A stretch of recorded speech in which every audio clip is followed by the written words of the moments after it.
ومن سيئات أعمالنا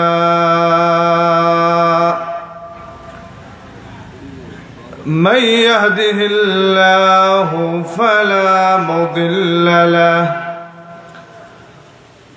ومن يضلله فلا هادي له ونشهد أن لا إله إلا الله وحده لا شريك له ونشهد أن سيدنا وسندنا ونبينا وحبيب ربنا وطبيب قلوبنا ومولانا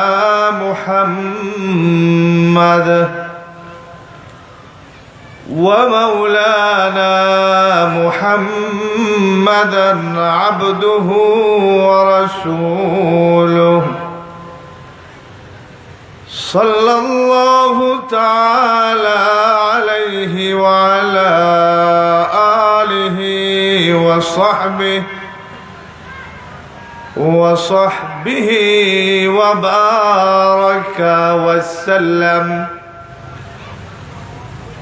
وبارك وسلم تسليما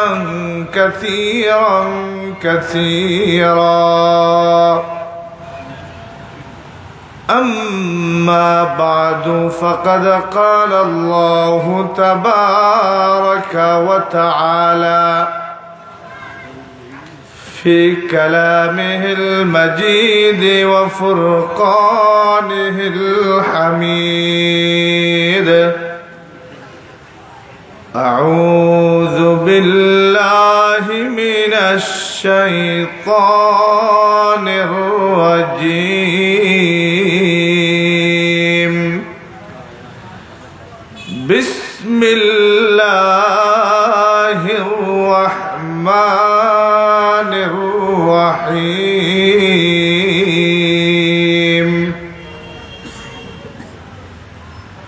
يا أيها الناس قد جاءتكم موعظة من ربكم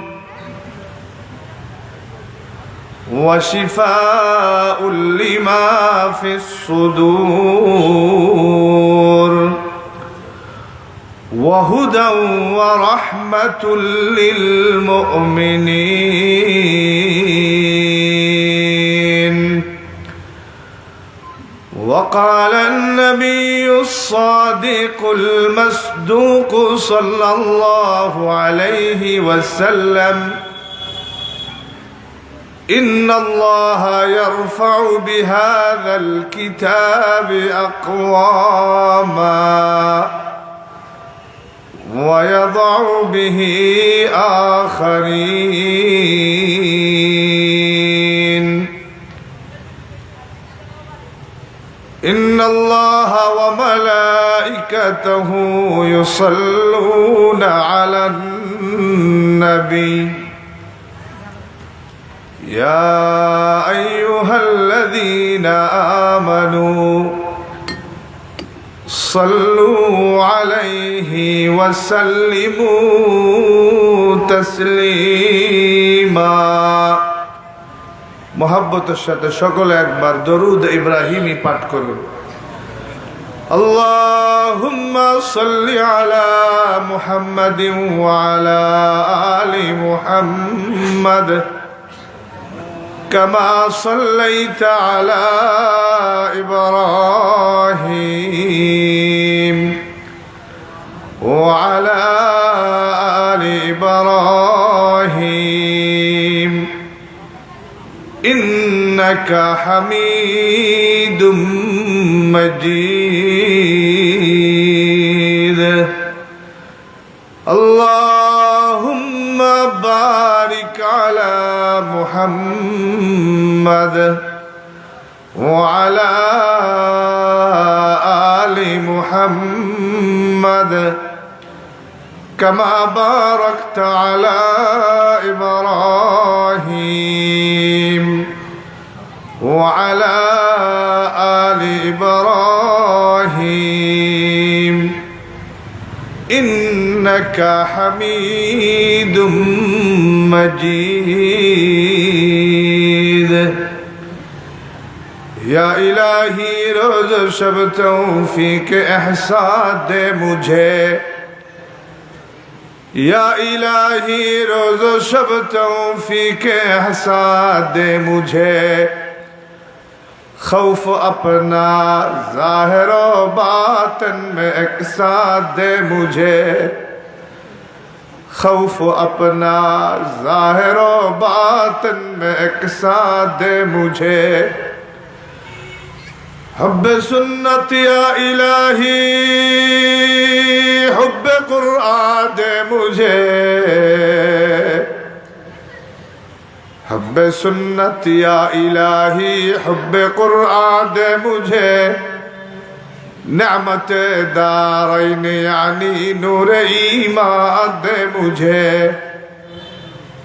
नेमत दारैन यानी नूर ईमान दे मुझे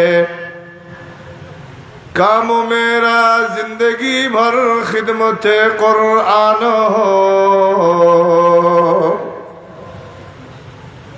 काम मेरा जिंदगी भर खिदमत कुरआन हो फहम कुरआन दे इलाही नूर इरफान दे मुझे फहम कुरआन दे इलाही नूर इरफान दे मुझे ला इलाहा इल्लल्लाह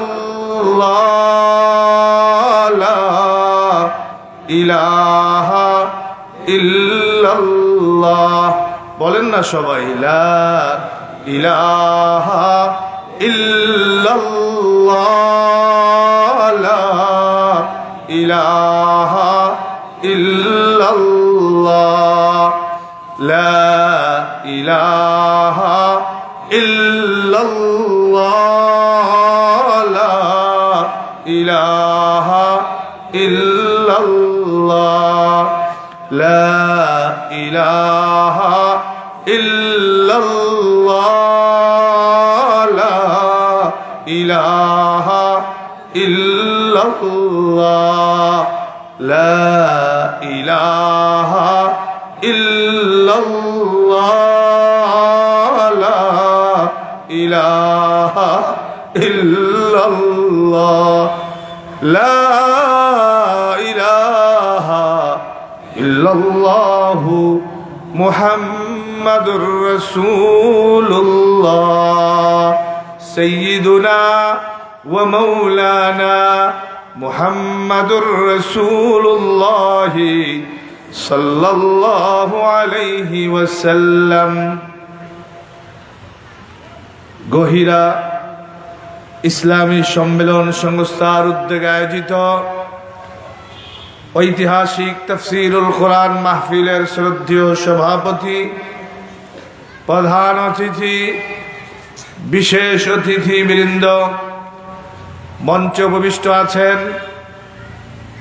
দেশের বরেণ্য উলামায়ে কেরাম বিশেষ করে চট্টগ্রাম হাটহাজারীর ঐতিহ্যবাহী সংগঠন আল আমিন ফাউন্ডেশনের সম্মানিত সেক্রেটারি সাহেব সহ হযরত উলামায়ে কেরাম সমবেত বেরাদারান ইসলাম পর্দার আড়ালে অপেক্ষমান শ্রদ্ধেয় মা ও বোনেরা আজকের এই সুন্দর নূরানি মিলন মেলায় ইসলামী জলসায় জান্নাতি বাগিচায় আপনারা আসতে পেরে খুশি না বেজার অল্প না বেশি জবান খুলে উচ্চ আওয়াজে সমস্বরে কালিমাতুশ শুকর আদায় করুন আলহামদুলিল্লাহ সালাতুল আশার পরে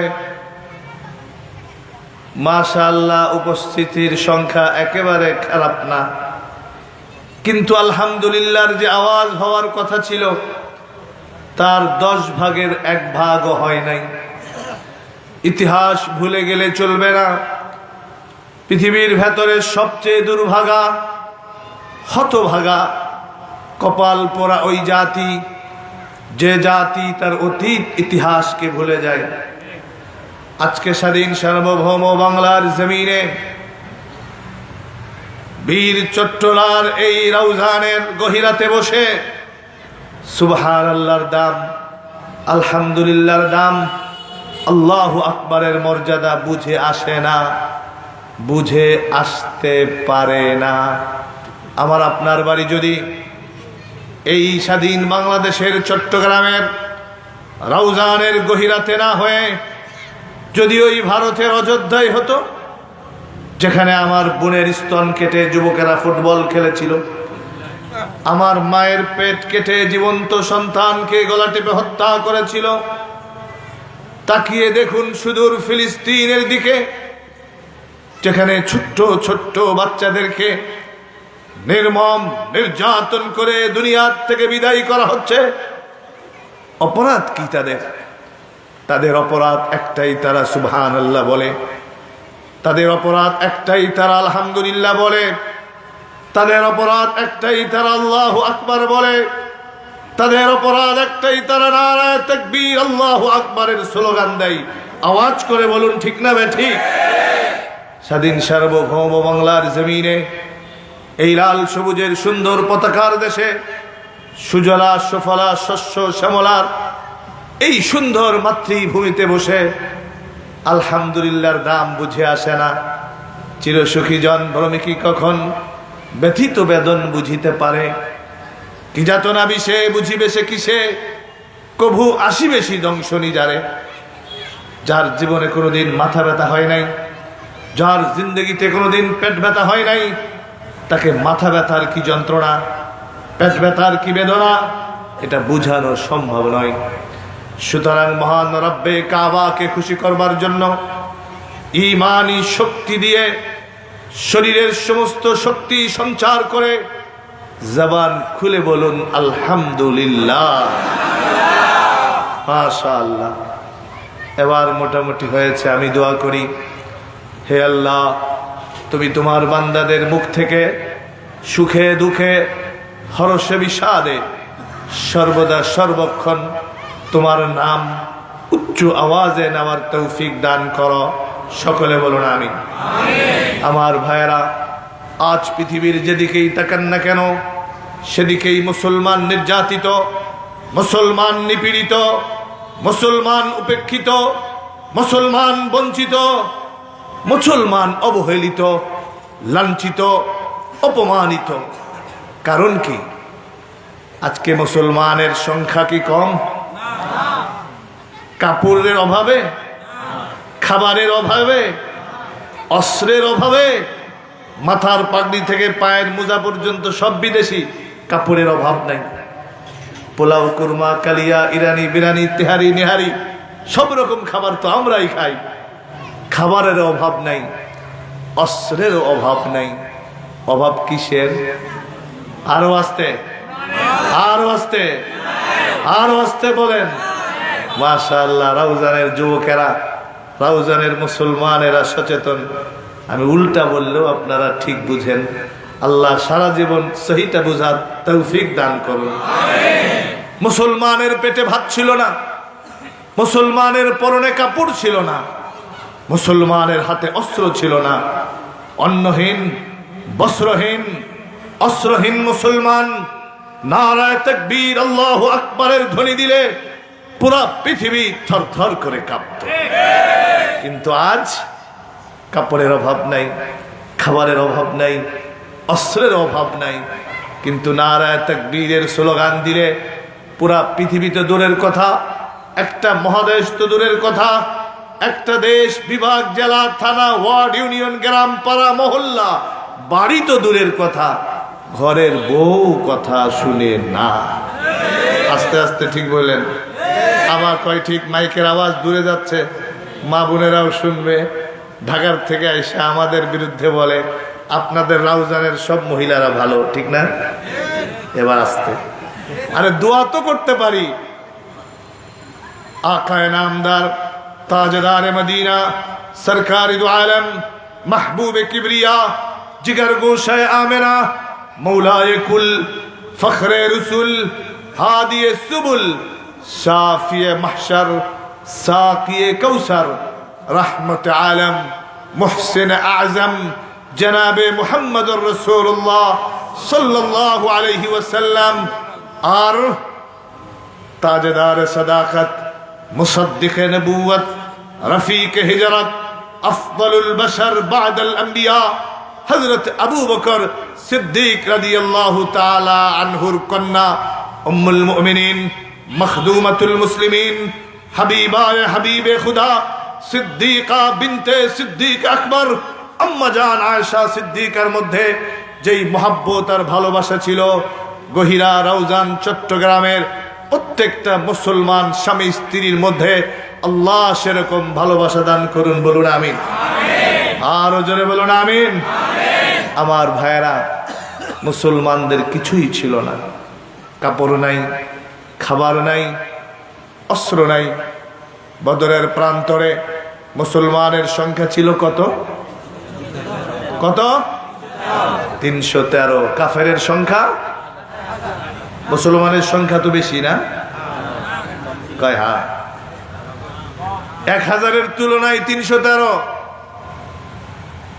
কিন্তু সেদিন 1000-এর সৈন্যরা তো বিজয় অর্জন করছিল। প্রত্যেক সাহাবীর হাতে, প্রত্যেক মুজাহিদের হাতে, প্রত্যেক উম্মতের হাতে আল্লাহর নবী সেদিন তলোয়ার তুলে দিতে পারেন নাই। এই হলো অস্ত্রের অবস্থা, খাবারের অবস্থা। একদিন, 2 দিন, 3 দিন, দিনের পরে দিন, রাতের পরে রাত চুলা জ্বলে নাই। কাপড়ের অবস্থা, একজন পুরুষ যখন দুনিয়ার থেকে বিদায় গ্রহণ করে কয়টা কাপড় দেন? সৈয়দুশ শুহাদা হযরত হামজা রাদিয়াল্লাহু তাআলা আনহু কি 3টা কাপড় পেয়েছিলেন? মাত্র একটা কাপড় সৈয়দুশ শুহাদা হযরত হামজা রাদিয়াল্লাহু তাআলা আনহু, এমন একটা কাপড় মাথার দিকে টান দিলে পা খালি হয়ে যায়, আবার পায়ের দিকে টান দিলে মাথা খালি হয়ে যায়। এইভাবে গাছের লতা পাতা দিয়া সৈয়দুশ শুহাদা হযরত হামজা রাদিয়াল্লাহু তাআলা আনহুকে দাফন করা হয়েছে। হযরত উসমান ইবনে আফফান শহীদ হয়েছেন, খলিফা সানি ওমর ইবনুল খাত্তাব শহীদ হয়েছে। কিন্তু ওমর ইবনুল খাত্তাবকে সৈয়দুশ শুহাদা বলা হয় না, উসমান ইবনে আফফানকে সৈয়দুশ শুহাদা বলা হয় না, হযরত হামজাকে সৈয়দুশ শুহাদা বলা হয়। হযরত হামজা যখন দুনিয়ার থেকে বিদায় হয়ে গেলেন, সরকার দু আলম জনাবে মুহাম্মদুর রাসূলুল্লাহ সাল্লাল্লাহু আলাইহি ওয়াসাল্লামের কাছে খবর গেল যে আপনার চাচা যান আল্লাহর দরবারে শাহাদাতের নজরানা পেশ করেছে। নবীজি উহুদের প্রান্তরে দৌড়ে আসলেন। আসার পরে হযরত হামজার চেহারা দেখে নবীজি অশ্রুকে সংবরণ করতে পারে নাই। চক্ষু 2টা উপড়ে ফেলা হয়েছে, কান 2টা কেটে ফেলা হয়েছে, টুকরা টুকরা করে ফেলা হয়েছে, এমনকি কলিজাটা বের করে চিবিয়ে চিবিয়ে খেয়ে ফেলেছে। হযরত হামজা রাদিয়াল্লাহু তাআলা আনহু এই লাশ দেখে নবীজি অশ্রু সিক্ত। নবীজির ফুফু হযরত হামজার বোন হযরত সফিয়া রাদিয়াল্লাহু তাআলা আনহা সন্তানকে পাঠিয়েছেন, যাও নবীজির কাছে, আমি সফিয়া একটু আমার ভাই হামজার লাশটা দেখতে চাই। ভাই বোনের মধ্যে সম্পর্ক আছে না নাই? আরো জোরে বলুন, আছে না নাই? একই বাবার ঘরে যখন ছোট্ট ভাইয়া ছোট্ট বোন বড় হয়, পরস্পরের মধ্যে কি ভালোবাসা, পরস্পরের মধ্যে কি সম্পর্ক। কিন্তু যখন বোনের বিবাহ হয়ে যায়, যখন ভাইয়া বিবাহ করে আর একটা মেয়েকে বাড়িতে আনে, আমি জানি না গহিরার অবস্থা কি, রাউজানের অবস্থা কি, চট্টগ্রামের অবস্থা কি। ঢাকাতে দেখেছি ছোট্টবেলার সেই সুসম্পর্ক আর বাকি থাকে না। ছোট্টবেলার সেই ভাই বোনের মোহাব্বত আর ভালোবাসা বাকি থাকে না। সরকার দো আলম জনাবে মুহাম্মদুর রাসূলুল্লাহ সাল্লাল্লাহু আলাইহি ওয়াসাল্লামের কাছে এসে বলে, ওগো নবীজি, আমার আম্মা আপনার ফুফু আপনার কাছে আমাকে পাঠিয়েছেন যেন আমার আম্মা হযরত সফিয়া তার ভাই হামজার লাশটা একটু দেখতে চাই। নবীজি বলেন, না, তোমার আম্মাকে মানা করো, কোন বোনের পক্ষে সম্ভব নয় এরকম একজন ভাইকে সে দেখে নিজেকে কন্ট্রোল করতে পারবে, যার দুইটা চোখ নাই, দুইটা কান নাই, নাকটা পর্যন্ত নাই, শরীরটা ক্ষত বিক্ষত, এরকম ভাইয়ার লাশ দেখে দুনিয়ার কোন বোন নিজেকে নিয়ন্ত্রণ করতে পারবে না। যাও তোমার আম্মাকে বলো নবীজি মানা করেছেন ওদের প্রান্তরে আসতে। ছেলেটা গিয়ে বলে, আম্মা যান, নবীজি নিষেধ করেছেন আপনাকে যেতে। হযরত সফিয়া বলেন, আবার যাও, আবার পারমিশন লও। আমার মনে হয় নবীজি এজন্য বলেছেন, আমি হয়তো সেখানে গিয়ে মাতম করব, আমি হয়তো সেখানে গিয়ে কান্নাকাটি করব, আমি হয়তো সেখানে গিয়ে চিল্লা পাল্লা করব, কিন্তু না, আমি শেষবারের মতো আমার ভাইয়া হামজাকে দেখতে চাই আর আল্লাহর দরবারে শুকরিয়া আদায় করতে চাই। ও আরশের মালিক, ও জমিনের মালিক, ও কুল কায়নাতের মালিক, আমি গর্বিত বোন, আমি সাইয়্যিদুশ শুহাদা হামজার বোন হয়ে আমি গর্ববোধ করছি। এই পরিচয় আমার জিন্দেগির সবচেয়ে বড় পরিচয়।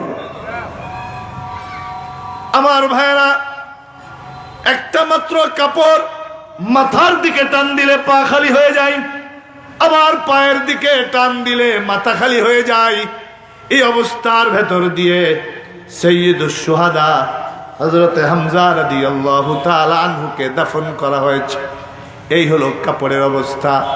তাহলে কাপড় নাই, খাবার নাই, অস্ত্র নাই, আওয়াজ করে বলুন সেদিন তাদের ছিলটা কি? আরো জোরে বলুন কি? সেই ঈমানি শক্তি, হারানো সম্পদ উদ্ধার করতে রাজি আছেন কারা কারা? দুই হাত উঁচু করে আল্লাহু আকবার, নারায়ে তাকবীর, নারায়ে তাকবীর। মুমিন কি শামশির, কোন আল্লাহু আকবার। সবাই জবান খুলেন, সবাই সবাই দুই হাত উঁচু করে সবাই জবান খুলেন। মুমিন কি শামশির, মুমিন কি তাকরীর, মুমিন কি তাহরীর, কালেমা কি তাফসীর। নারায়ে তাকবীর, আল্লাহু আকবার। এই তাকবীরের শক্তি আছে না নাই? এই তাকবীরের শক্তি আছে না নাই? আজকে বাংলাদেশের শাহবাগে 2013 মনে আছে, যখন নাস্তিক মুরতাদেরা, বেঈমান কাফেররা, ওই মুনাফিক পুত্তলিকেরা ইসলাম নিয়ে, দিন নিয়ে, আলেম ওলামাকে নিয়ে কটাক্ষ করছিল। চট্টগ্রামের সূর্য সন্তান উম্মুল মাদারিস আল জামিয়াতুল আহলিয়া দারুল উলুম মুঈনুল ইসলামের হযরত মুহতামিম সাহেব শেখুল ইসলাম আল্লামা শাহ আহমদ শফি রহমাতুল্লাহ আলাইহি চট্টগ্রাম থেকে ডাক দিয়েছিলেন হেফাজতে ইসলাম বাংলাদেশ প্রতিষ্ঠা করে ডাক দিয়েছেন, ও বাংলাদেশের মুসলমানেরা, আসো মতিঝিলের সাপ্লাই ঈমান রক্ষার জন্য, ইসলাম রক্ষার জন্য, দেশ রক্ষার জন্য। সেদিন প্রমাণ হয়েছিল বাংলাদেশ ইসলামের বাংলাদেশ, বাংলাদেশ কুরআনের বাংলাদেশ, বাংলাদেশ মুসলমানের বাংলাদেশ। সেদিন যারা নির্যাতন করেছিল, সেদিন যারা নির্যাতন করেছিল, তারা আজকে কোথায়? কোথায়? একজনকে দেখলাম কলার পাতার উপরে শুয়ে আছে। আরে সিলেট দিয়া মামু বাড়ি যাইতেছিল, নসিবে নাই, কলার পাতার উপরে শোয়া। আর এক দরবেশকে তো দেখলাম পুরা দাড়ির কিচ্ছু নাই, আজীব এক অবস্থা। দুই পণ্ডিত তো এক নৌকায় ছিল না? একসাথে ছিল না? কিন্তু দরবেশরে ওরা চিনে নাই, প্রশাসনের লোক। কিন্তু আইন সাহেব দেখলো যে ধরা তো খেয়েই যাচ্ছি। এ চিত্র তো হাসরের মাঠে।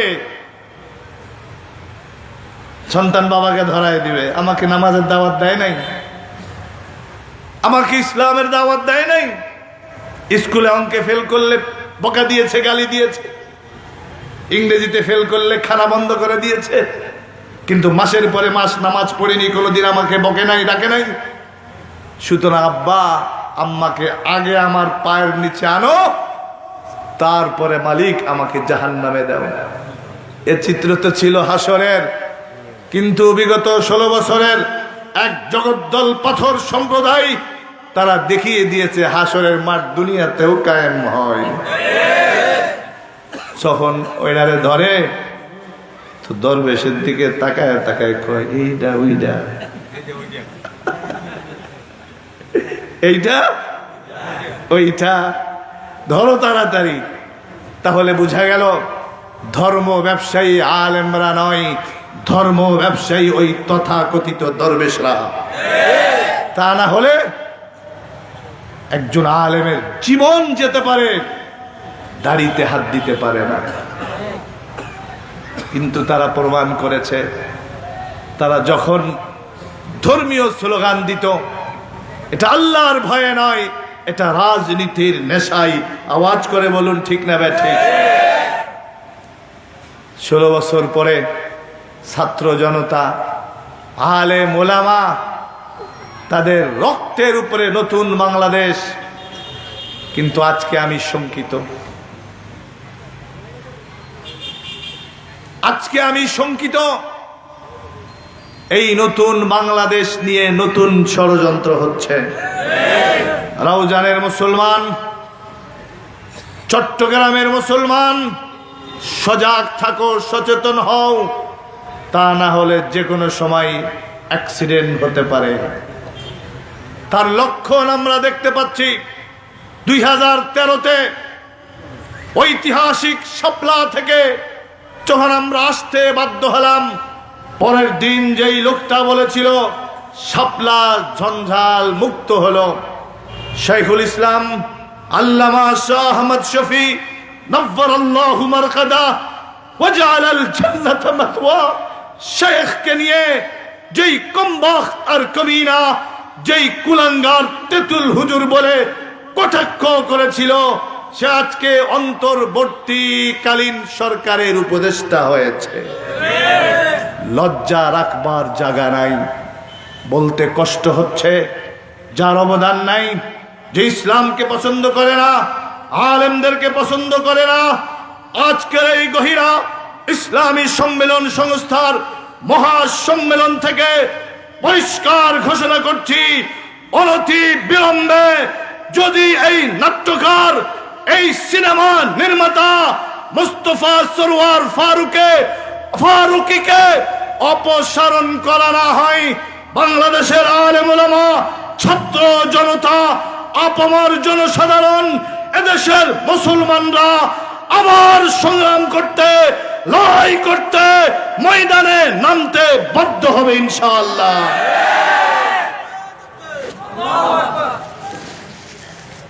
আমার ভাইয়েরা, বড় কষ্ট লাগে, বড় দুঃখ হয় যে আজকে কাফের মুশরিকেরা ইসলামকে ধ্বংস করার জন্য যত ষড়যন্ত্র করছে, আমরা ইসলাম হেফাজতের জন্য কিছুই করছি না, কিছুই করছি না। কিন্তু আল্লাহ আছেন না নাই? আরো জোরে বলুন, আছেন না নাই? ইয়ামানের এক বাদশাহ, নবীজির জন্মের 70 বছর পূর্বের এক বাদশাহ, এক জাদুকর পালতো। সে জাদুকরের কাজ ছিল জাদুবিদ্যা দিয়া সে তার ক্ষমতার মসনদকে ঠেকাইতো। বলতো, স্যার এই জাদুর দ্বারা এটা হবে, ওইটার দ্বারা ওইটা হবে। একদিন জাদুকর বাদশাহকে ডেকে বলে, বাদশাহ, মনে হয় আর বেশি দিন আমি বাঁচব না, চুলদাড়ি সাদা হয়ে গেছে, দাঁতগুলা পড়ে যাচ্ছে। তো সারা বাংলাদেশ থেকে, সারা ইয়ামান থেকে যাচাই বাছাই করে প্রতিযোগিতা করে একজন মেধাবী বালককে আনেন। প্রতিযোগিতা হয় কিনা? আমাদের দেশেও হয়। একটা হলো কোরআনের প্রতিযোগিতা, আর একটা হলো প্রথম আলোর উদ্যোগে। প্রথম আলো তো প্রথম আলো নয়, প্রথম অন্ধকার। এই প্রথম আলোর উদ্যোগে সারা দেশের আমার আপনার সন্তানদের, মেয়েদের নিয়ে ঢাকায় সুন্দরী প্রতিযোগিতার নামে আমার মেয়েদের ঈমান আকীদা হরণ করছে। আওয়াজ করে বলুন ঠিক না ঠিক? বাদশাহ ঘোষণা দিলে সারা দেশ থেকে যাচাই বাছাই করে একজন বালককে, কিশোরকে, মেধাবী এক কিশোরকে রাজ দরবারে ডেকে পাঠানো হয়েছে। বলছে, বাবা তুমি আজ থেকে জাদুকরের কাছে আসবা, আর এসে দৈনিক জাদুবিদ্যা শিখবা। ছোট্ট বাচ্চা আসে দরবারে জাদুবিদ্যা শিখতে। পথিমধ্যে হঠাৎ এক রাহেবের সঙ্গে, খ্রিস্টান পাদ্রীর সঙ্গে সাক্ষাৎ হয়ে যায়। বানিয়ে বানিয়ে বলছি না, মুসলিম শরীফের মধ্যে ঘটনা আছে। তখন ওই রাহেবের নজর বাচ্চার দিকে পড়ে। বলে, বাবা একজন আল্লাহ আছে, এটা মানো। আমরা ঈসা আলাইহিস সালামের ধর্মের লোক। অনেক সুন্দর করে তাকে বোঝাচ্ছে। একদিন, 2 দিন, 3 দিন, এভাবে আস্তে আস্তে আস্তে আস্তে আস্তে আস্তে ওই বাচ্চার দিলের মধ্যে ঈমানের আলো প্রবেশ করতেছে। ছোট্ট বাচ্চা এভাবে 1 দিন, 2 দিন, 3 দিন করতে করতে লম্বা সময় অতিবাহিত হওয়ার পরে একদিন বাড়ি থেকে বেরিয়ে এই পাদ্রীর দরবারে আসতেছিল। পথিমধ্যে এসে দেখে বিশাল এক জ্যাম, এক জটলা। কোনো মানুষ সামনের দিকে অগ্রসর হচ্ছে না। বাচ্চা জিজ্ঞাসা করে, কি হয়েছে? এত মানুষের এই জটলা কেন, জ্যাম কেন? লোকেরা বলে, বাবা তুমি শুনে কি করবে? কয়, না বলুন, আমি শুনি কি ঘটনা। কয়, সামনে গিয়ে দেখো একটা বড় বাঘ, একটা প্রাণী হাঁ করে দাঁড়িয়ে আছে। এই ভয়ে কেউ সামনে অগ্রসর হচ্ছে না। ছোট্ট বাচ্চা হাঁটি হাঁটি পা পা করে সামনের দিকে অগ্রসর হয়ে দেখে সত্যি একটা বড় রয়্যাল বেঙ্গল টাইগার দাঁড়িয়ে আছে, বড় একটা বাঘ দাঁড়িয়ে আছে। ওই বাঘটার সামনে ছোট্ট বাচ্চা দাঁড়িয়ে, ছোট্ট একটা কঙ্কর, একটা পাথর নিয়ে উপরের দিকে তাকিয়ে বলে, মালিক, ও আরশের মালিক, ও জমিনের মালিক, আমি সত্যিকার অর্থে তোমাকে বিশ্বাস করি। আমি মুসলমান হয়ে গেছি, মুমিন হয়ে গেছি। আজকে হাজারো মানুষ কষ্ট পাচ্ছে। সত্যি তুমি যদি কোনো খালেক থাকো, কোনো রব থাকো, কোনো ইলাহ থাকো, আমি এই ছোট্ট পাথর দ্বারা এই বাঘের মাথায় আঘাত করব, সাথে সাথে বাঘটাকে তুমি দুনিয়ার থেকে বিদায় করে দাও। এ কথা বলে এই ছোট্ট বালক একটা পাথর নিয়ে বাঘের মাথার মধ্যে মেরে দিয়েছে। কারণে ওয়ালাকে, হায়াতের মালিক, আরো জোরে বলুন, হায়াতের মালিক, মৌতের মালিক, উন্নতি অগ্রগতির মালিক, সুখ সমৃদ্ধির মালিক, আমার আপনার মালিক, সব মালিকের মালিককে একমাত্র আল্লাহ তাআলা, আর কেউ না। ছোট্ট বাচ্চা যখন এই পাথরটা নিয়ে আল্লাহর নামে মেরে দিয়েছে, বাঘের মাথাটা শরীর থেকে আলাদা হয়ে গেছে। বাঘটা জায়গায় ডেড, জায়গায় শেষ। এই দৃশ্যটা দেখে সমস্ত মানুষেরা বাচ্চাটাকে বাহবা দিতেছে। এমনকি 1 কান 2 কান করতে করতে একজন অন্ধের কান পর্যন্ত পৌঁছে গেছে। একটা ছোট্ট বাচ্চা, সে একটা পাথর দিয়া বাঘকে শেষ করে দিয়েছে। অন্ধ ব্যক্তি তালাশ করতে করতে বাচ্চার কাছে এসে বলে, বাবা আমি জন্মান্ধ, কোনদিন আল্লাহর তৈরি এই আসমানটা আমি দেখিনি, এই জমিনটা আমি দেখিনি, যে আমাকে জন্ম দিল সে মাকেও আমি দেখিনি। যে বাবা আমাকে জন্ম দিল সে বাবাকেও আমি দেখিনি। এ চোখ কার দান? আলাম নাজআল লাহু আইনাইন ওয়া লিসানান ওয়া শাফাতাইন। মালিক বলে আমি কি দেইনি তাকে দুটি চোখ, একটি জিহ্বা আর দুটি ঠোঁট। আলাম নাজআল লাহু আইনাইন, আমি কি তাকে দেইনি দুটি চোখ? ওয়া লিসানান ওয়া শাফাতাইন, একটি জিহ্বা আর দুটি ঠোঁট। ও আমার ভাইয়েরা, আজকে আপনি আমেরিকায় কথা বলেন ইংরেজিতে, আজকে আপনি লন্ডনে কথা বলেন ইংরেজিতে, আপনি সৌদি আরবে কথা বলেন আরবিতে, আপনি পাকিস্তানে কথা বলেন উর্দুতে, আপনি হিন্দুস্তানে কথা বলেন হিন্দিতে, আপনি চাইনাতে কথা বলেন মাসির মতো ভ্যান ভ্যান ভ্যান ভ্যান করে, আপনি বাংলাদেশে কথা বলেন বাংলায় একরকম, নোয়াখালীর ভাষা একরকম, চট্টগ্রামের ভাষা একরকম, আমাদের যশোরের ভাষা একরকম, বরিশালের ভাষা একরকম, সিলেটের ভাষা একরকম, রংপুরের ভাষা একরকম।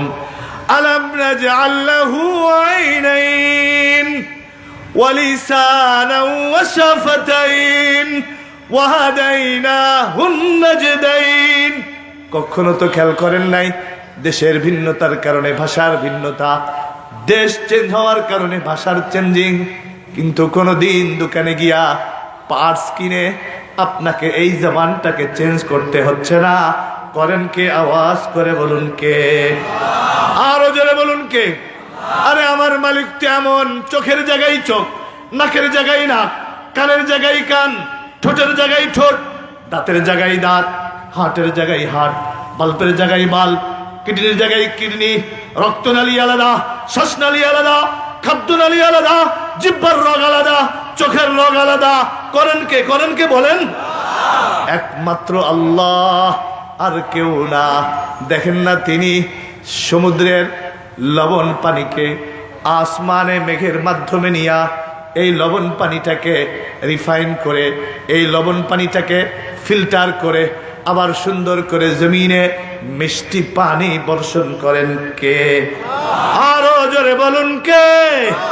অন্ধ এসে বলে বাবা আমি তো সেই চক্ষুহারা, কোনোদিন মাকেও দেখলাম না, কোনোদিন বাবাকেও দেখলাম না, আজকে আমি চক্ষুহারা। বাবা তুমি যদি একটু আমার চক্ষুটার ব্যাপারে আল্লাহকে বলতে, তোমার রবকে বলতে। বাচ্চা বলে চাচা আমার হাতে তো কিছুই না, আমিও মাখলুক আপনিও মাখলুক। শুধু পীর সাহেব পারে না, শুধু পীর সাহেব পারে না, বাবা পারে না, কেউ পারে না, কেউ পারে না। পারেন কে? আরো জোরে বলুন কে?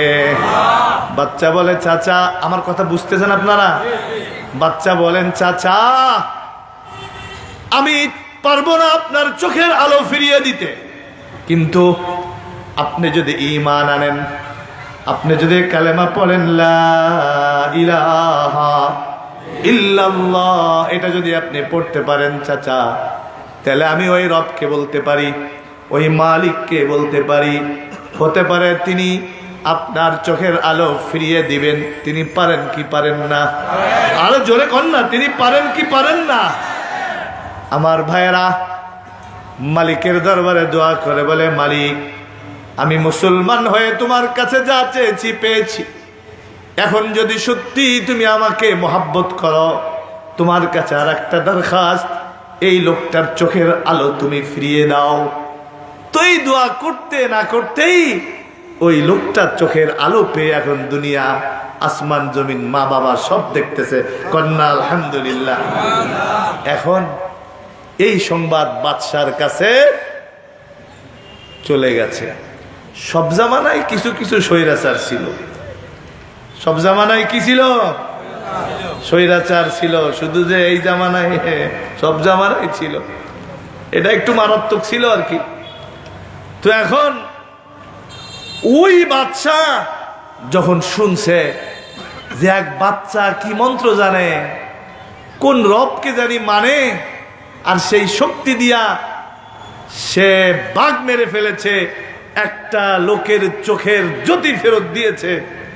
ধরো বাচ্চাটারে, অ্যারেস্ট করো, ধরো মামুনুল হকরে, ধরো হারুন ইজহারকে, ধরো আজিজুল হক ইসলামাবাদীকে, ধরো রফিকুল ইসলামকে, ধরো জুনায়েদ আল হাবিবকে। আছে না নাই?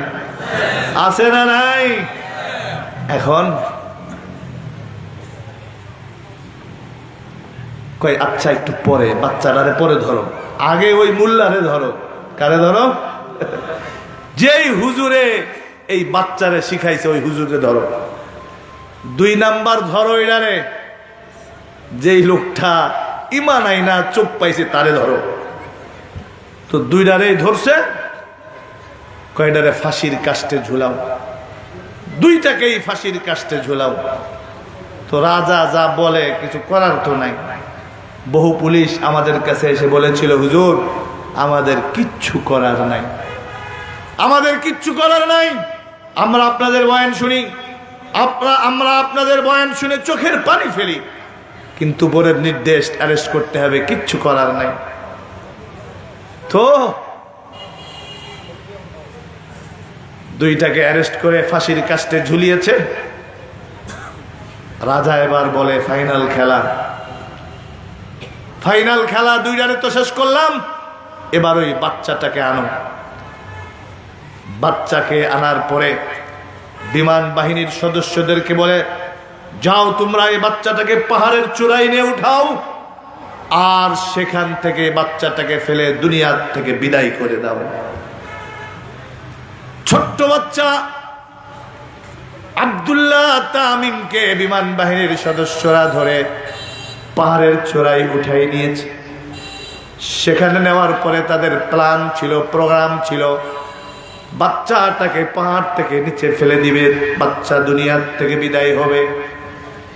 কিন্তু যখন তাকে ফেলে দেওয়ার উপক্রম, এক্ষুনি ফেলে দিবে, সজোরে ধাক্কা দিবে, এমন সময় পাহাড়ের ভেতরে এমন এক কম্পন সৃষ্টি হলো, বাচ্চা ছাড়া বিমান বাহিনীর সব সদস্যরা বিদায় হয়ে গেল। বাচ্চা এবার বলে, নৌবাহিনীর সদস্যরা কোথায়? এই বাচ্চাটাকে, কিশোরটাকে ধরে নিয়ে যাও সাগরের ভেতরে, নদীর ভেতরে নিয়ে যাও, সেখানে নিয়ে গিয়ে তাকে নদীর ভেতরে চুবিয়ে চুবিয়ে মারো। নৌবাহিনীর সদস্যরা বাচ্চাকে নিয়ে নদীর ভেতরে, নৌকার ভেতরে উঠিয়ে যখন নৌকাটাকে ডুবিয়ে দিবে, বাচ্চাটাকে পানির তলদেশে পৌঁছে দিবে, ঠিক সেই সময় বাচ্চা ছাড়া নৌবাহিনীর সব সদস্যরা দুনিয়ার থেকে বিদায় হয়ে গেল। রাখে আল্লাহ, রাখে আল্লাহ, মারে কে? এখন বাচ্চা কয় বিমান বাহিনীও শেষ, নৌবাহিনীও শেষ, সেনাবাহিনী যদি আসো, সেনাবাহিনী যদি আসো, তোমরাও শেষ। কারণ লড়াই হচ্ছে কার সাথে? আর জরে মানাদ আলী ওয়ালিয়ান ফাকাদ আযানতুহু বিল হারব। আল্লাহর কোন ওলির সাথে যদি কেউ লড়াই করতে আসে, সে ওলির সাথে লড়াই করে না, আল্লাহ মুহাম্মদ শফির সাথে না, জুনায়েদ বাবুনগরীর সাথে না, সে লড়াই করে স্বয়ং শফি জুনায়েদ বাবুনগরীর রবের সাথে। আওয়াজ করে বলুন ঠিক না বেঠিক? এখন এই বাচ্চাটা বলে, ও বিমান বাহিনীর সদস্যরা, তোমাদের একটা ওয়াজ করি, শোনো, তোমাদের বাদশার কাছে আমার নিয়ে চলো। কে রে ভাই? বাদশা তোমারে তালাশ করে। কেউ কি প্রশাসনের কাছে যাইতে চাই, আর উল্টা তালাশ করে, এখানে আছেন কিনা জানি না, বিগত 16টা বছর বাড়িতে থাকতে পারেন নাই, বাড়িতে থাকতে পারেন নাই, বেড়াতে গেছেন, সেখানেও খবর, সেখান থেকেও দৌড়। হ্যাঁ, এখন কয় ভয়ে পালায় মানুষ, আর তুমি বাদশার কাছে যাবা? কাহা, আমি বাদশার কাছে যাব বাদশার স্বার্থে, আমার স্বার্থে না। কাশ্চার্য। কই চলো। গিয়ে বলে, স্যার কি খবর? আমার কি মারবেন আপনি? কাটার পাও না, আন্দাজ পাও না, মারবো কিনা? পাহাড়ে উঠাইলাম, পারলাম না, নদীতে নামাইলাম, পারলাম না। কয় হে বাদশাহ, পাহাড়ে কেন, নদীতে কেন, যেখানেই নেন, আল্লাহ যদি আমাকে বাঁচায়, আপনি আমার একটা পশমও বাঁকা করতে পারবেন না। এখন কয় বাদশা, আমাকে যদি মারতে চান তাহলে পরামর্শটা আমার থেকে গ্রহণ করুন। কার থেকে? আমাকে মারতে হলে পরামর্শ আমার থেকে নেন। কয় তার মানে? কয় আমাকে যদি বিদায় করতে চান তাহলে আপনার অস্ত্র দিয়ে আমারে মারতে পারবেন না। আমার ব্যাগের মধ্যে তীর আছে, এই একটা তীর নিয়ে আপনি আমাকে মারবেন, তবে আরেকটা শর্ত, রাতের আধারে একা একা ঘরের মধ্যে মারলেও কিন্তু হবে না। কয় কেমনে মারতাম? কয় গোটা দেশের সমস্ত মানুষকে একটা ময়দানে হাজির করবেন, সেই ময়দানে একটা স্টেজ বানাবেন, মঞ্চ বানাবেন উঁচু, সেই মঞ্চের ভেতরে আমাকে উঠাবেন, মঞ্চের ভেতরে আমাকে উঠিয়ে আমার ব্যাগের থেকে একটা তীর নিয়ে হাজারো লাখো মানুষের সামনে এই তীরটা আমার দিকে নিরিখ করে বলবেন, বিইসমি রাব্বি হাযাল গোলাম, এই গোলামের রবের নামে আমি শুরু করলাম, এই গোলামের রবের নামে আমি তীর নিক্ষেপ করলাম। বাদশা যদি এই প্রক্রিয়ায় আপনি অগ্রসর হন তাইলে সফল হবেন, আমাকে মারতে পারবেন। ঠিক বাচ্চার ব্যাগের থেকে একটা তীর নিয়ে বিইসমি রাব্বি হাযাল গোলাম এ কথা বলে সোজা তীরটা নিক্ষেপ করেছে। তীর লাগার সাথে সাথে বাচ্চাটা আল্লাহর দরবারে শাহাদাতের নজরানা পেশ করেছে। বাচ্চা দুনিয়ার থেকে বিদায় হয়ে গেছে, কিন্তু বাচ্চা বিদায় হলে কি হবে? যখন বাচ্চা দুনিয়ার থেকে বিদায় হয়ে গেছে, এই রবের পাওয়ার, রবের নাম শ্রবণ করার সাথে সাথে হাজারো মানুষ ময়দান থেকে চিৎকার করে স্লোগান দিয়ে বলে, আমান্না বিরাব্বি হাযাল গোলাম। কন্যা আল্লাহু আকবার, দিল থেকে বলেন আল্লাহু আকবার, মোহাব্বতের সাথে বলেন আল্লাহু আকবার। আমার ভাইয়েরা, তখন বাদশা বুঝছে, আরে এই ছেলেটার চালাকি তো বড় আজীব, সে নিজে দুনিয়ার থেকে চলে গেল ঠিক, কিন্তু হাজারো মানুষকে মুসলমান বানিয়ে, মুমিন বানিয়ে, ইমানদার বানিয়ে দুনিয়ার থেকে বিদায় হয়েছে। পরিষ্কার বলতে চাই, আজও যারা বাংলাদেশ থেকে ইসলাম উৎখাত করতে চাও, দিন ধ্বংস করতে চাও, মসজিদ মাদ্রাসার উপরে আঘাত করতে চাও, আলেম ওলামা ওয়াজ মাহফিল ইসলামী মহাসম্মেলন বন্ধ করতে চাও, পরিষ্কার বলছি, আলেম ওলামাদের কিছুই হবে না, মসজিদ মাদ্রাসার কিছুই হবে না, তোমরাই ইতিহাসে রাস্তা করে নিক্ষিপ্ত হবে। তার বাস্তব প্রমাণ বর্তমান বাংলাদেশের জনগণ সচক্ষে দেখেছে। যারা চেয়েছিল, আপনাদের চট্টগ্রামের এক কুতুব ছিল, এক কুতুব, মন্ত্রীর ছেলে, মন্ত্রী না মেয়রের ছেলে মন্ত্রী, ভুল হইলে সংশোধন করে দিয়ে, মেয়রের ছেলে মন্ত্রী। আরে বাবা, উনি এত বড় মন্ত্রী হইলেন, উনি এ জাতিকে শিক্ষা দিয়ে এ জাতিকে এমন করবেন, শেষ পর্যন্ত আবিষ্কার করতে করতে ব্যাঙ্গের নাচ শেখাতে শুরু করালেন, সাইকেল চালানো শেখান। আহ, কি শিক্ষা! আলু ভর্তা বানানোর শিক্ষা, বিছানা বিছানোর শিক্ষা, পুরা শিক্ষা জগৎটাকে ধ্বংস করেছিল। এ কথা আমরা মাহফিলে বললে আপনারা বলতেন রাজনীতি করেন, আপনারা মাহফিলে এসে রাজনীতি করেন, আমার মেয়ের ঈমান ধ্বংস করবেন, আমার ছেলের ঈমান ধ্বংস করবেন, আমার ছেলে মেয়েদেরকে মদিনার ইসলাম থেকে দূরে নিয়ে ভারতের তথাকথিত ওই হিন্দুয়ানি শিক্ষা দিবেন, আর আমরা কথা বললে বলেন রাজনীতি করি। এরকম ধোঁকা দিয়েছিল কিনা বলুন, প্রতারণা করেছিল কিনা বলুন। কিন্তু আলহামদুলিল্লাহ সুম্মা আলহামদুলিল্লাহ আজকে সেই শিক্ষা সিলেবাস বাতিল। সেই সাইকেল চালানো আর লাগবে না, ব্যাঙ্গের ড্যান্স আর শিখা লাগবে না, আলু ভর্তা বানানোর জন্য স্কুলে যাওয়া লাগবে না। মুসলমানদের দেশ, এদেশের প্রত্যেকটা স্কুল কলেজে বর্তমান তত্ত্বাবধায়ক অন্তর্বর্তীকালীন সরকারকে বলবো, আপনারা অনেক ভালো ভালো উদ্যোগ নিতেছেন, আর একটা উদ্যোগ গ্রহণ করুন। আপনাদের চট্টগ্রামেরই তো সন্তান প্রফেসর ডক্টর ইউনূস সাহেব, আপনাদের গর্ব। এর জন্য আপনাদের আপনজন, আপনাদের সামনেই তাকে বলছি যে প্রত্যেকটা স্কুল কলেজে ধর্মীয় শিক্ষা বাধ্যতামূলক করুন। খোদার কসম, যদি আপনার সন্তানের ভেতরে দ্বীন না থাকে, ইসলাম না থাকে, তাহলে এই ইঞ্জিনিয়ারিং শিক্ষা, এই ডাক্তারি শিক্ষা, এই বৈজ্ঞানিক শিক্ষা দ্বারা কোনো ফায়দা হবে না। হ্যাঁ হবে, হবে। কি হবে জানেন? ডাক্তার তৈরি হবে ঠিকই, সাধারণ ডেলিভারি, কোনো প্রয়োজনই নেই অস্ত্রোপচার করার, আধা ঘন্টা লেট করলেই নর্মাল ডেলিভারি। কিন্তু সেই ডাক্তারের কাছে রাত 3টা বাজে যখন স্বামী নিয়ে যায় স্ত্রীকে, তখন দেখেই ডাক্তার সাহেব বলেন, হাই হাই পেটে পানি নাই, বাচ্চা পানি শূন্য।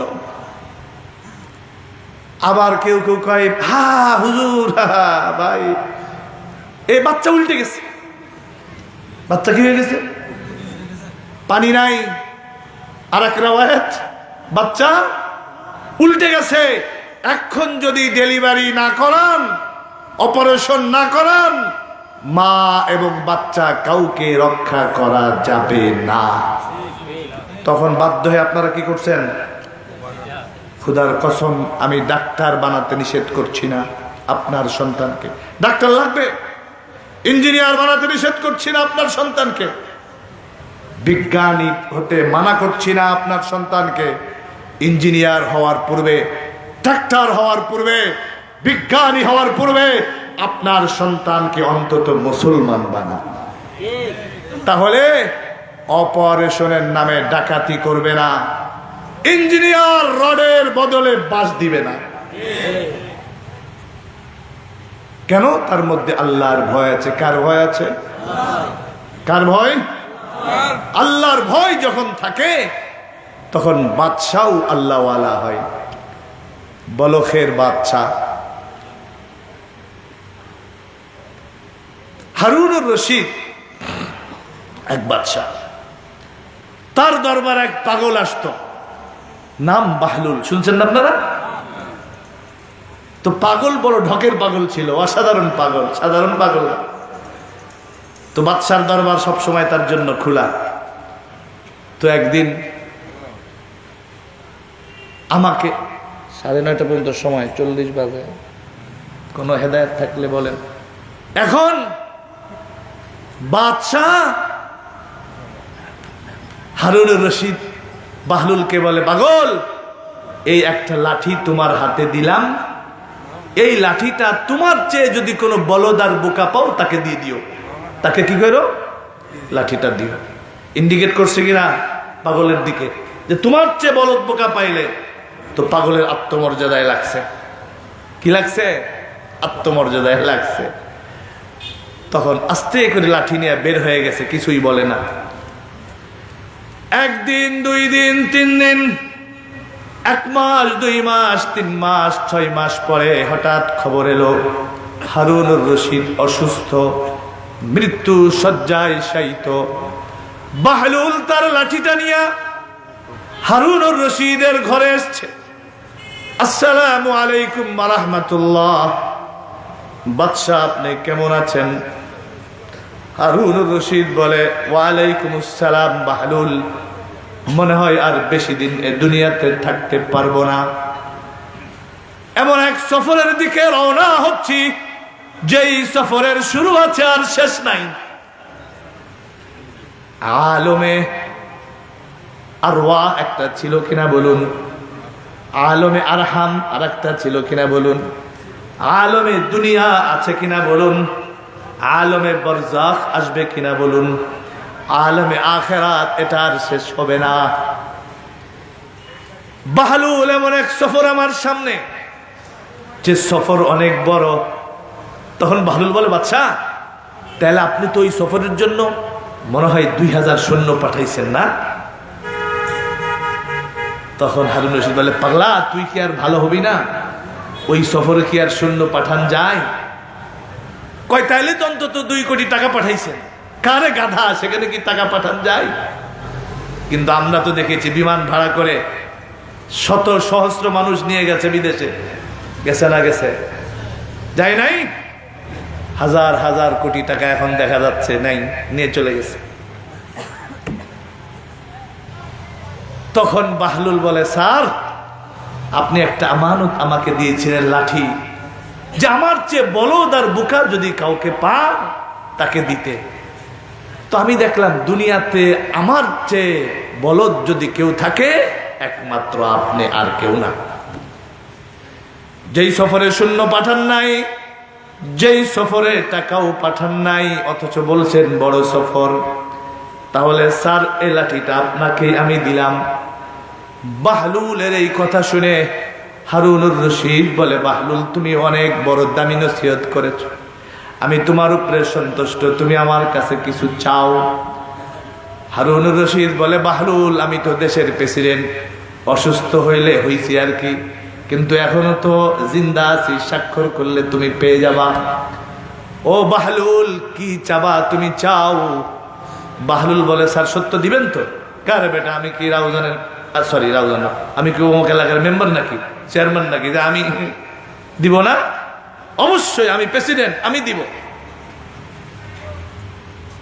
বাদশাহ তাইলে আমাকে 3টা জিনিস দিবেন। কয়টা? নাম্বার 1, যেদিন হাসরের মাঠ কায়েম হয়ে যাবে, তিরমিজি শরীফের লম্বা হাদিস, সমস্ত মানুষ হযরত আদম আলাইহিস সালামের কাছে গিয়ে বলবেন, ইয়া আবানা কদ্দিম মানা, ওগো আমাদের আদি পিতা, আজকের এই ময়দানে মাহশরের এই গরম, এই কষ্ট আর বরদাস্ত হচ্ছে না। ইয়াউমা ইয়াফিরুল মারউ মিন আখি ওয়া উম্মিহি ওয়া আবিহি ওয়া সাহিবাতিহি ওয়া বানিহি। ময়দানে মাহশরের এই কষ্ট আর বরদাস্ত হচ্ছে না, যেখানে আপনজন আপনজনকে চিনবে না। ইয়া আবানা কদ্দিম মানা, ও আমাদের আদি পিতা, চলুন না আল্লাহর কাছে সুপারিশ করুন, নসিবে যা আছে তা হবে, কিন্তু আগে তো হিসাব নিকাশ হোক, এই হাসরের মাঠ থেকে তো আগে বাঁচি, নিয়ে চলুন। হযরত আদম আলাইহিস সালাম বলবেন, ইযহাবু ইলা নূহ, যাও পয়গম্বর নূহের কাছে, আমি পারবো না। সমস্ত মানুষ হযরত নূহের কাছে যাবেন, তিনি বলবেন, ইযহাবু ইলা ইব্রাহিম, যাও ইব্রাহিমের কাছে, আমি পারবো না। সকলে যাবেন পয়গম্বর ইব্রাহিমের কাছে, তিনি বলবেন, ইযহাবু ইলা মূসা, যাও মূসার কাছে, আমি পারবো না। সমস্ত মানুষ যাবে মূসার কাছে, তিনি বলবেন, যাও আমি পারবো না। ইযহাবু ইলা ঈসা, যাও পয়গম্বর ঈসার কাছে, আমি পারবো না। হযরত ঈসার কাছে যাওয়ার পরে তিনি বলবেন, আর কোথাও গিয়ে লাভ নাই, আদম পারে নাই, নূহ পারে নাই, ইব্রাহিম পারে নাই, মূসা পারে নাই, আমিও পারবো না, আর কোথাও গিয়ে লাভ নাই, সকলে মিলে চলো, আমিও যাই তোমাদের সাথে জনাবে মুহাম্মাদুর রাসূলুল্লাহর কাছে।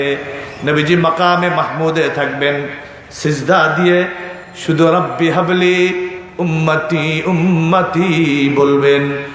আদম বলবেন নফসি, নূহ বলবেন নফসি, ইব্রাহিম বলবেন নফসি, মূসা বলবেন নফসি, ঈসা বলবেন নফসি। কেবলমাত্র নবীজি বলবেন রব্বি হাবলি উম্মতি উম্মতি। খুদার কসম নবীজি কবর থেকে উঠে কথা বলবেন না, আইনা আয়েশা, কোথায় আয়েশা, আইনা খাদিজা, কোথায় খাদিজা, আইনা ফাতেমা, কোথায় ফাতেমা, আইনা আম্মে আব্বাস, কোথায় চাচা আব্বাস, কিছুই বলবেন না। নবীজি বলবেন আইনা উম্মতি, আইনা উম্মতি, আইনা উম্মতি, কোথায় আমার উম্মত, এ কথা বলবেন। আর আল্লাহ রাব্বুল আলামিনের কুদরতে পায়ে সিজদায় থাকবেন। উম্মতেরা গিয়া বলবেন ইয়া রাসূলুল্লাহ, ইয়া হাবিবাল্লাহ, আদম ফেরত দিয়েছে, নূহ ফেরত দিয়েছে, মূসা ফেরত দিয়েছে, ইব্রাহিম ফেরত দিয়েছে, ঈসা ফেরত দিয়েছে, আপনার কাছে আসলাম, আপনি একটু সুপারিশ করুন। সরকার দু আলম জনাবে মুহাম্মদুর রাসূলুল্লাহ সাল্লাল্লাহু আলাইহি ওয়াসাল্লাম যখন কান্না করবেন, আল্লাহ রাব্বুল আলামিন নবীজিকে ডেকে বলবেন ইয়া মুহাম্মদ ইরফা রাসাক সাল তুতা ওয়াশফা তুশাফা। পরিষ্কার মনে রাখবেন 30 পারা কোরআনুল কারীমের ভেতরে 114টা সূরার মধ্যে কোথাও আমার আল্লাহ নবীজিকে ইয়া মুহাম্মদ বলে ডাকেন নাই। কোথাও বলেছেন ইয়া আইয়ুহান নবী, কোথাও বলেছেন ইয়া আইয়ুহার রাসূল, কোথাও বলেছেন ইয়া আইয়ুহাল মুজাম্মিল, কোথাও বলেছেন ইয়া আইয়ুহাল মুদ্দাসসির, কোথাও বলেছেন ইয়াসিন, কোথাও বলেছেন ওয়াদ-দুহা, কোথাও বলেছেন ইন্না আতাইনাকাল কাউসার। হ্যাঁ, নবীর নাম নিয়েছেন, যেমন মুহাম্মাদুর রাসূলুল্লাহ, মাগার নবীর নাম ধরে ডাকেন নাই। ওই দিন বড় মহব্বত করে বলবেন ইয়া মুহাম্মদ ইরফা রাসাক সাল তুতা ওয়াশফা তুশাফা। ওগো নবীজি, মাথা উঠান, আজকে যা চাবেন তা পাবেন, যার জন্য সুপারিশ করবেন আমি আল্লাহ আপনার সুপারিশ মঞ্জুর করে নিব। হুজুর এসে গেছেন, আর কথা হবে না। ওযুর তায়াম্মুম ছিল এতক্ষণ, ওযুর পানি চলে আসছে, তায়াম্মুম খতম, এখন সুন্দর ওয়াজ হবে। শুধু আমি এতটুকুন বলতে চাই যে নবীর শাফাআত ছাড়া, যেই নবীর সুপারিশ ছাড়া ময়দানে মাহশরে এক কদম অগ্রসর হতে পারবেন না। সেই নবীর খতমে নবুয়ত নিয়া যেই কাদিয়ানীরা বাংলাদেশে আজকে মুসলমানদের ধোঁকা দিতেছে, সেই কাদিয়ানীদেরকে অমুসলিম ঘোষণা করবার জন্য যদি বর্তমান হাটহাজারীর ওলামায়ে কেরাম, পটিয়ার ওলামায়ে কেরাম, নানুপুরের ওলামায়ে কেরাম, জিরির ওলামায়ে কেরাম, নাজিরহাটের ওলামায়ে কেরাম যদি মুসলমান তোমাদেরকে রক্ত দিতে বলে, জীবন দিতে বলে, নবীর ইজ্জত রক্ষার জন্য রক্ত দিতে, জীবন দিতে কারা কারা প্রস্তুত আমি দেখতে চাই। আল্লাহ রাব্বুল আলামিন তৌফিক দান করুন। আল্লাহ নবীর ইজ্জত রক্ষার জন্য আমাদেরকে ময়দানে অবতীর্ণ হওয়ার তৌফিক দান করুন। আমিন।